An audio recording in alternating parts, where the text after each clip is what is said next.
আগামীকাল স্নান যাত্রা নীলাচলে এক অপূর্ব মাহাত্ম্য, অপূর্ব এক যাত্রা হতে চলেছে কালকে, সেই স্নান যাত্রা। আমরা জানি রথযাত্রা ঠিক 15 দিন আগে যে পূর্ণিমা তিথি আসে সেতে স্নান যাত্রা হয়। আমাদের জগতের প্রভু, জগতের নাথ জগন্নাথ দেব, বলভদ্র দেব এবং সুভদ্রা জিকে নিয়ে তিনি স্নান যাত্রায় মগ্ন হন। এই স্নান যাত্রা প্রভুর এক অপার লীলা, যেখানে গোপিনীদের প্রেম রসে তিনি নিমজ্জিত হন। অর্থাৎ সেটি কিভাবে সম্ভব? ইদারার মধ্যে যে জল থাকে সেই জল 108 বার কলস ভর্তি করে প্রভুকে স্নান করানো হয়। এই ইদারার জলই সেই গোপিনীদের ভক্তি রস, প্রেম রস, সেই আকুল প্রার্থনা শ্রীকৃষ্ণকে পাওয়ার আকুল আবেগ। তাই ভগবান শ্রীকৃষ্ণ তার জগন্নাথ অবতারেও সেটি মনে রেখেছেন। সেই জলে পূর্ণ স্নান করে তিনি সকলের প্রেম ভক্তিকে শ্রদ্ধা জানান, সম্মান জানান এবং জনৈক এক ভক্তের কাছে, গণেশ ভক্তের কাছে তিনি গণেশ রূপও নেন। তাই পুরীর জগন্নাথ দেবের স্নান যাত্রার সময় স্নান মঞ্চে, স্নান বেদিতে প্রভুকে গণেশ রূপেও সাজানো হয়। এরপরে একটা ঘটনা ঘটে, সেটা হলো প্রভুর জ্বর লীলা। পুরীতে এই ঘটনাটিকে বলা হয় অনবাসর কাল। অর্থাৎ এই সময় মন্দিরে প্রভু কোনো রকম দর্শন দেন না। প্রভুকে সেই সময় নানা রকম পাচন, নানা রকম আয়ুর্বেদ, নানা রকম জড়িপুটি, ভেষজ দিয়ে প্রসাদ দেওয়া হয়।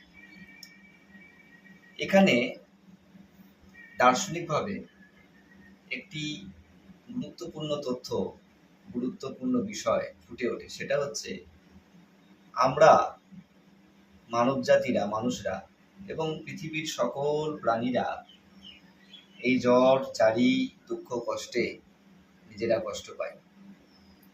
তাই প্রভুও এই জ্বর লীলার মাধ্যমে তিনি বোঝাতে চান, আমি তোমাদের থেকে পর নয়, আমি তোমাদের পরম বন্ধু। আমারও জ্বর হয়, আমারও কষ্ট হয়। সেবকরা হাহাকার বলে কেঁদে কেঁদে বলেন যে প্রভু, তোমার জ্বর হলে কি করে তোমাকে আমি সাজাবো? কিন্তু না, কিন্তু প্রভু বলেন, আমি তো তোমাদের সেবায় আবার আমি সুস্থ হয়ে উঠব। তাই যখন এই স্নান যাত্রার পরের অমাবস্যা তিথি আসে, তারপরের দিন প্রভুর নবযৌবন উৎসব হয়। সেই সময় মন্দিরের দ্বার খুলে যায়, সকলে কত আনন্দ করে সেই প্রভুকে দর্শন করেন। প্রভু সুস্থ হয়েছেন। মনের মধ্যে যে আকাঙ্ক্ষা থাকে প্রভু কি সুস্থ হবেন, প্রভু সুস্থ হন এবং দর্শকদের মাধ্যমে ভক্তদের কাছে, সকলের কাছে ধরা দেন। তারপরে আবার রথযাত্রায় সামিল হয়ে তিনি রথে গমন করেন, গুন্ডিচা যাত্রা করেন। এই প্রভুর লীলা অপরিসীম। প্রভুর লীলা বোঝা বড় দায়। তাই শ্রী চৈতন্যদেব বলছেন, জগন্নাথ স্বামী নয়ন পথগামী ভবতু মে। চতুর্ভুজ জগন্নাথ কণ্ঠ শোভিত কৌস্তভ পদ্মনাভ বেদ গর্ভ চন্দ্র সূর্য বিলোচনা। জগন্নাথ স্বামী নয়ন পথগামী ভবতু মে। জয় জগন্নাথ, জয় জগন্নাথ।